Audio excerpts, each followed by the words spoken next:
Good morning class 9th। Part 4 हो चुका था, इसकी यूनिट 1 कंप्लीट हो चुकी थी चैप्टर 2 की। अब पार्ट 5 करना है यहाँ से यूनिट 2 से। In one of the least industrialised of European state this situation was reversed. Socialist took over the government in Russia through the October revolution of 1917। देखो लिखा है socialist took over the government in Russia through the October of 1917। अभी तक हम जैसे पढ़ते आए कि कार्ल मार्क्स की आइडियोलॉजी क्या थी, सब में लैंड इक्वल डिवाइड होना चाहिए, तो ये सब हमने देखा था, है ना। तो सोशलिज्म इन यूरोप वो पार्ट कंप्लीट हो चुका है। अब रशियन रेवोल्यूशन यहाँ से स्टार्ट हुआ है, ठीक है। रशिया देखो पास्ट में क्या था, मोनार्की थी। मोनार्की मतलब राजा का रूल चलता था रशिया में पहले, ठीक है। अब रशिया प्रेजेंट में ऐसा नहीं है, पहले मोनार्की टाइप का रूल था वहाँ पे। यहाँ पे ऐसा लिखा है कि socialist took over the government in Russia through the October revolution of 1917। मतलब अब जो गवर्नमेंट है वो सोशलिस्ट के हाथ में आ चुकी थी, लोगों के हाथ में आ चुकी थी। कब? 1917 में। अभी इसके बारे में हम आगे देखेंगे। The fall of monarchy in February 1917 and the events of October are normally called the Russian Revolution. देखो मोनार्की का गिरना, उसके बाद 1917 में, and the events of October are normally called the Russian Revolution. Monarchy का गिरना और जो इवेंट्स थे अक्टूबर के, उसकी कोई बोला जाता है Russian revolution. How did this came about? What were the social and political conditions in Russia when the revolution occurred? क्या conditions थी social और political जब रशिया में revolution चल रहा था? To answer these questions, let us look at Russia a few years before the revolution. देखो इन सब क्वेश्चंस का आंसर देने के लिए व्हाट डिड कम अबाउट, क्या हुआ था रशिया में, रेवोल्यूशन में क्या हुआ था, ये यूनिट पढ़ेंगे तो समझ में आ जाएगा। Russian Empire in 1942। देखो रशियन एम्पायर का मीनिंग होता है रशिया सिर्फ अपनी बाउंड्रीज तक सीमित नहीं था, रशिया के आगे बहुत सारी जगहें थी जिसको पूरा रशियन एम्पायर बोला जाता था। मतलब दूसरे भी नेशंस थे, वो नेशंस तो थे लेकिन वो रशिया का पार्ट माना जाता था, इसलिए बोला जाता है रशियन एम्पायर। रशिया की जो बाउंड्रीज थी उसके कई ज़्यादा आगे तक या एक्सटेंटिव बाउंड्रीज थी, एक्सटेंडेड, जहाँ से ये पूरा रशिया माना जाता था, उसी को ही बोला जाता है Russian Empire.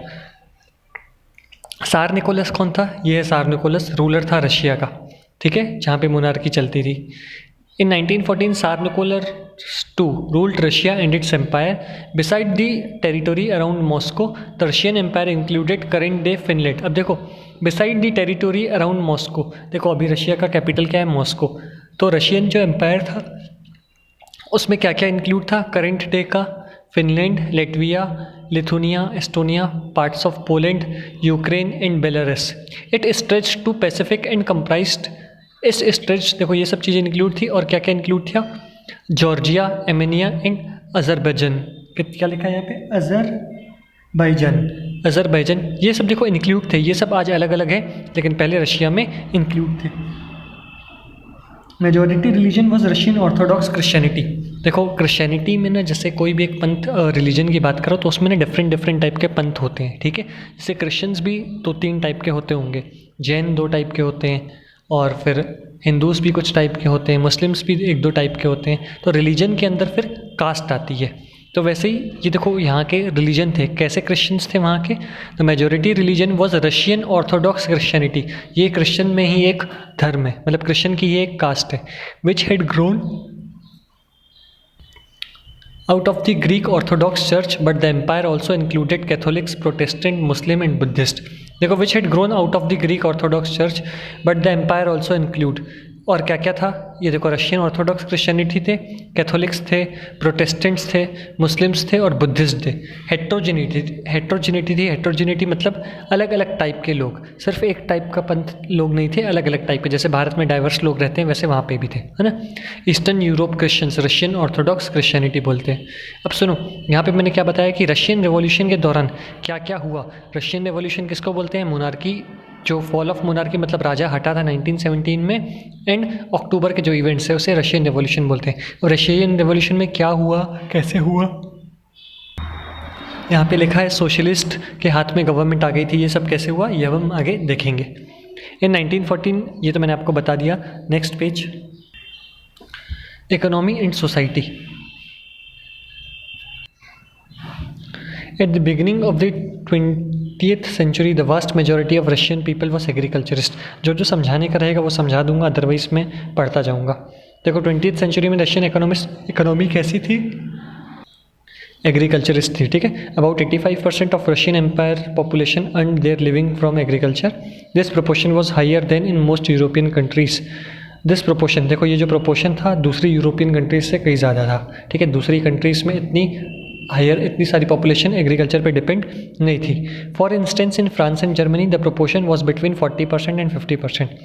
In the Empire cultivators produced for the market as well as for their own needs and Russia was a major exporter of food grain. मतलब क्या होता था, कल्टिवेटर्स जो फार्मर्स थे वो अपने लिए तो उगाते ही थे, साथ ही साथ एक्सपोर्ट करने के लिए भी उगाते थे। तो इतना वास्ट क्वान्टिटी में अनाज उगाया जाता था कि खुद की डिमांड फुलफिल हो जाती थी, रशिया के शहरों में पहुँच जाता था, गाँव में तो उगता था, शहरों में पहुँच जाता था और फिर एक्सपोर्ट भी होता था। Industries was found in pockets. देखो industries was found in pockets का मीनिंग क्या है? पॉकेट्स मतलब बहुत कम इंडस्ट्रीज थी, जैसे बोलते हैं ना पॉकेट्स जेब में, इतनी छोटी मतलब कम इंडस्ट्रीज थी, बहुत ही कम। प्रोमिनेंट इंडस्ट्रियल एरियाज, प्रोमिनेंट जो मेजर इंडस्ट्रियल एरियाज थे, पीटर्सबर्ग, मॉस्को जो आज कैपिटल है। Craftsman undertook much of the production but large factories existed alongside craft workshop. Craftsman undertook much of the production. Craftsman मतलब वो लोग, वीवर्स आपने सुना होगा जो हाथ से बुनते हैं, ठीक है, हैंडीक्राफ्ट का काम करते हैं वो। तो ज़्यादातर प्रोडक्शन क्राफ्ट्समैन के थ्रू होता था, ठीक है, जो लोग हाथ से काम करते हैं। अब देखो but large factories existed alongside craft workshop. जो क्राफ्ट वर्कशॉप थी मतलब जहाँ पे क्राफ्ट्समैन लोग बैठ के काम करते हैं, वहाँ पर बड़ी फैक्ट्रीज लगती थी उसके आसपास। देखा होगा जहाँ सोने की दुकान रहती है उसी के बगल में वो सोना बनाने वाला रहता है, ठीक है, वो ज्वेलरी वगैरह तोड़ता फोड़ता है, बना देता है। क्यों? कारण क्या है? क्योंकि उसको पता है कि वहीं उसका मार्केट है, वहाँ उसे मिलेगा। वैसे जो इंडस्ट्रीज़ थी ना वो क्राफ्ट्समैन की, जहाँ पे क्राफ्ट्समैन की वर्कशॉप थी उसी के बगल में इंडस्ट्रीज़ लगती थी। मेजर काम कौन करता था? पहले मशीन्स वगैरह रशिया में नहीं थी, तो क्राफ्ट्समैन के थ्रू लोग अपने हाथों से, ये जो क्राफ्ट्समैन रहते थे वीवर्स, प्रोडक्ट बनाते थे। Many factories were set up in 1890 when Russia's railway network was extended and foreign investment in industry increased। देखो फैक्ट्रीज कब स्टार्ट हुई? फैक्ट्रीज वर सेटअप इन 1890। क्यों सेटअप हुई? कारण क्या है कि रेलवेज एक्सपेंड हो रहे थे और फॉरेन वाले जो दूसरे देश वाले हैं वो इन्वेस्ट कर रहे थे रशिया में। Coal production doubled and iron and steel output quadrupled. देखो कोल प्रोडक्शन डबल हो गया, आयरन एंड स्टील 4 टाइम्स हो गया। इसलिए 4 टाइम्स हो गया क्योंकि कारण क्या है, आयरन और स्टील है ना, तो वहाँ पर बहुत अच्छी क्वांटिटी में अवेलेबल है, ठीक है।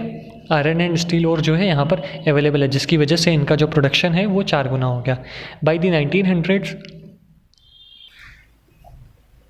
in some area factory workers and craftsmen were almost equal in number। by the 1900 तक क्या हुआ कि कुछ कुछ एरियाज ऐसे थे जहाँ पे क्राफ्टमैन और वर्कर इक्वल हो गए थे, ठीक है। मतलब इस जगह बढ़े थे तो इधर भी बढ़े थे, दोनों जगह लगभग सेम हो गए थे।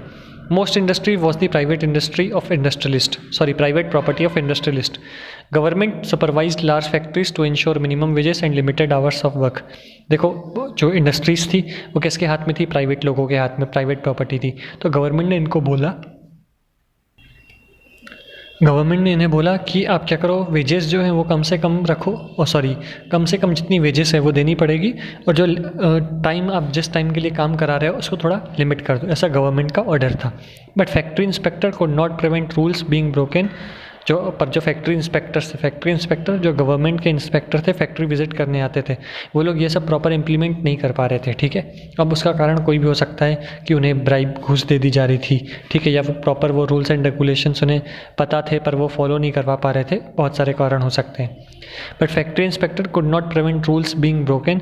इन craft units and small workshop the working day was sometime 15 hours compared with 10 or 12 hours in factories। Accommodation varied from room to dormitories। देखो ये यहाँ पे जैसे ये पिक्चर बनी है, तो यहाँ पे क्या, ये डॉर्मिटोरी है, सर्वेंट क्वार्टर, जहाँ पे ये सर्वेंट्स होते हैं, ठीक है।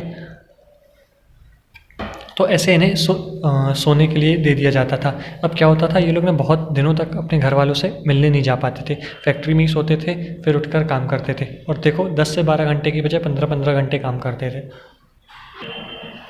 Workers were a divided social group. Some had a strong link with the villages from which they came.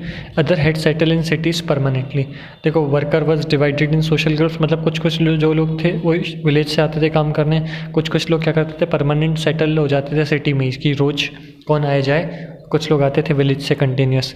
Workers were divided by skill। It means skills के थ्रू डिवाइडेड थे। जैसे देखो, हो सकता है कोई आयरन और इंडस्ट्री में काम करता हो तो वो क्या है, ज़्यादा स्किल्ड हो, क्योंकि उस जो काम में बारीकी बहुत ज़रूरत होती है, ठीक है। या कोई कारपेंटर हो तो या ज्वेलरी मेकर हो तो उसमें क्या है, बारीकी बहुत लगती है, एक सीरियसनेस ऑफ वर्क, थोड़ा टफ वर्क होता है, बजाय वो काम जिसमें क्या होता है सिर्फ सामान उठाकर ढोते हैं, इधर से उधर पटका जाता है। तो वर्कर्स जो थे वो एज पर स्किल डिवाइडेड थे। A metal worker of Saint Petersburg recalled metal workers considered themselves aristocrats among other workers. मतलब जो मेटल वर्कर थे वो अपने आप को सुपीरियर मानते थे। कहाँ के? सेंट पीटर्सबर्ग के। वो ये बोलते थे, metal workers considered themselves aristocrat among other workers. मतलब जो मेटल वर्कर्स थे वो ये बोलते थे कि हम लोग एरिस्टोक्रेट हैं। एरिस्टोक्रेट मतलब हाई लेवल के हैं, और हाई लेवल के हम दूसरे वर्कर्स से कई ज़्यादा हाई लेवल है हमारा। वो खुद को ऐसा बताते थे। क्यों? क्योंकि वो मेटल वर्क में इन्वॉल्व थे, जिसमें थोड़ी सी ज़्यादा बारीकी, ज़्यादा सीरियसनेस की ज़रूरत होती है। Their occupation demanded more training and skill. Women made up 31% of the factory labor force by 1914, but they were paid less than men, between half and 3/4 of men's wage। देखो 31% वुमेन इन्वॉल्व थी, जितने भी main थे उसका 31%, sorry मतलब जितने total workers थे। अब देखो 31% वुमेन थी, लेकिन जो मेन काम कर रहा है वही काम वुमेन कर रही है, पर उसको वेजेस जो मिल रही है वो मेन से या तो आधी मिल रही हैं या 75% मिल रही है, ठीक है। तो ऐसा करके होता था। वुमेन्स मतलब एक डिस्क्रिमिनेशन सिस्टम था कि वुमेन्स को कम दिया जाता था सेम काम के लिए भी। Division among the workers showed themselves in dress and manners to.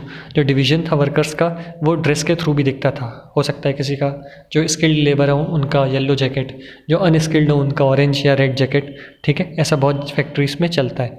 Some workers formed association to help members in times of unemployment और financial hardship, but such associations were few. कभी कभी क्या होता था कि जैसे जो ये वर्कर्स है ना, ये लोग ग्रुप बनाते थे। इसलिए ग्रुप बनाते थे क्योंकि किसी किसी वर्कर को समझो निकाल दिया गया। मैंने आपको पहले बताया था कि ज़रूरत होती थी तो रख लेते थे, नहीं तो निकाल देते थे। तो जिस वर्कर को निकाल दिया जाता था ना, तो वो जो वर्कर्स का ग्रुप है वो उसको कुछ समय के लिए मदद कर देता था जब तक उसे फिर से काम मिले। तो अनएम्प्लॉयमेंट के टाइम पीरियड पे ये लोग ग्रुप तो पहले ही बना होता था। अनएम्प्लॉयमेंट के टाइम पीरियड पे ये लोग मदद करते थे एक दूसरे की, ठीक है। पर जो ऐसे एसोसिएशंस थे, ग्रुप बहुत ही कम थे। Despite divisions, workers did unite to strike work when they disagreed with employer about dismissal of working conditions। देखो ये जैसे डिवीजन था ना स्किल बेसिस पे, ड्रेस के बेसिस पे, लेकिन क्या होता था जब जब स्ट्राइक करनी होती थी ना तो ये लोग साथ मिल जाते थे। कभी भी एम्प्लॉयर जो मालिक है, इंडस्ट्री का मालिक, उसके अगेंस्ट कुछ बोलना है ना तो ये लोग साथ मिल जाते थे, है ना। जब जब ये डिसएग्री होते थे with employer about dismissal of working condition अच्छी नहीं है, सब लोग साथ मिल जाएंगे।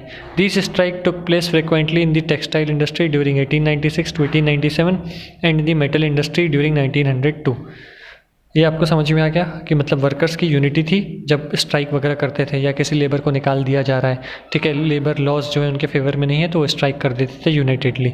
यहाँ तक हो चुका है ये पार्ट, हम कल पढ़ेंगे। Thank you.